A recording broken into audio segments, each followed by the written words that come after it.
Called my daughter's boyfriend son. I'll never forget his reaction. My daughter has been dating James for 2 years now. Before meeting him, my daughter strictly told me not to mention his dad or any family members to him as he is not close with them.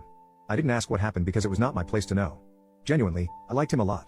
He is a good man, responsible, neat, and truly loves my daughter. We bonded well. I only met him a handful of times. A few days ago my daughter came to visit me along with James. I was fixing my car. James looked curious and asked what I was doing. I told him I was doing basic maintenance to it, like changing the oil and checking tire pressure. We went into talking and he told me he doesn't know the first thing when it comes to taking care of a car, let alone fixing it.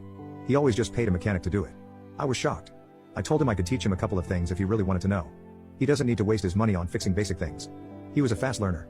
In no time he had picked up what I was telling him to do. After he was done, I patted his back and said, "Well done, my son."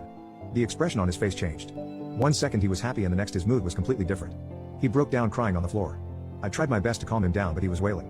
By the time my daughter came, he was in a fetal position. I was confused. My daughter took him inside to comfort him, I guess. He ended up spending the night. My daughter just took his dinner in her room. She came downstairs and asked what happened.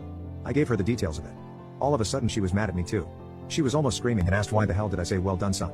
She specifically told me not to mention anything about his family. I didn't. I just said "well done, my son," because that's what you usually say when you are proud of them. I didn't even utter the word father. It just slipped. I said sorry and asked if I could talk to him and apologize. She was pissed and told me to forget it. He was not in good shape after this. A couple of days later my daughter called and asked if I could come to her place. I said of course. When I went inside, the first thing my daughter did was hug me and said she was sorry for yelling and berating me. That she was wrong. She should have handled it like a mature adult. I told her it was fine. She also said James wanted to talk to me as well. James was in their shared bedroom and asked for privacy. It was just me and James in the room.